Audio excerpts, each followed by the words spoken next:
Cryptos Dictation, English Senior, February 2016. Get ready, start. Mr. Speaker, sir, at the outset, I thank you for the opportunity given to me to say a few words on the budget presented by the Finance Minister. I would like to say on this occasion that generally the present budget has to be welcomed because it will be seen that it has given some relief to the low income group of people. But at the same time, I am sorry to say that the surcharge on the corporate sector, which has been imposed on the industries and on direct taxes, will take away some benefits which are proposed to be given. As many honorable members have dealt with it at great length, I would not like to go much into it. I would like to point out that another good feature of the budget at present is that it has done away with the old practice of showing a deficit in the budget. I am glad that this has been stopped in this budget. I hope and trust that it will be a permanent feature and that the deficit will be met by the savings.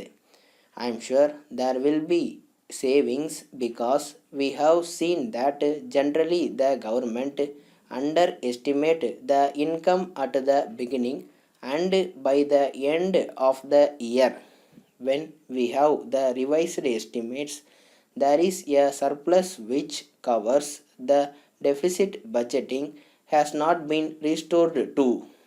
In this context, I would have been happy if there had been some sort of control on the civil expenditure because we find that in the last 3 5 year plans it has been going up year after year unless we take steps to curb it at a point of time. It will take away a large part of our revenue. I am very happy that the finance minister has given some reliefs, but from the way in which he come to office, he did not have time to formulate his own ideas. On account of this, I think that he has tried to take away some concessions which had been given by the previous minister. In this connection, I would like to draw the attention of the House to one thing. It may be remembered that a year ago, when he announced his taxation proposals, he was saying that there would not be any such surcharge on personal income tax. But it is unfortunate that within a year, the new finance minister has given this principle and that we have now a surcharge on direct taxes. There is another happy feature that the finance minister has introduced. We are happy that he has abolished the expenditure tax. I am glad that it has been done away with, but I would like to recall that in the past we had seen that it had been once removed, but it was reintroduced by some other finance minister. I hope that such a thing will not happen in future and that the present finance minister will not reintroduce it. There are two other points which were dealt with by my honorable friend. One of the points was about devaluation of the rupee. We find from the papers that there is much talk about it. Some say that it will be worthwhile to devalue the rupee, but there are others who say that it will not be in general interest when we have to import a lot of things and when we have to pay for them. I fully agree with what my honorable friend said in this connection. Letter from the Secretary Morally and Company, Patna, to the Indian Publicity Bureau, New Delhi.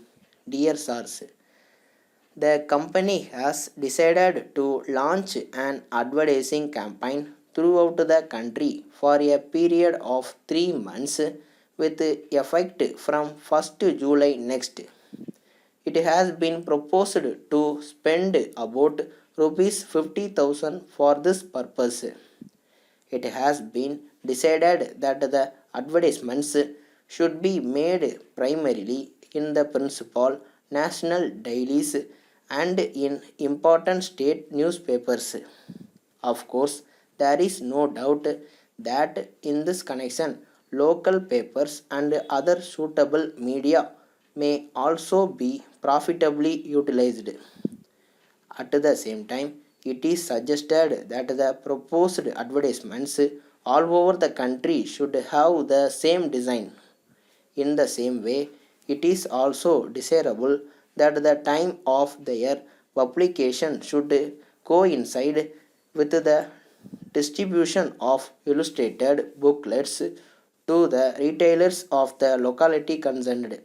In this connection, I will be glad if you can draft a scheme for the campaign and send it on to me together with a copy and a layout for the booklet as soon as possible in order to have them approved by the board.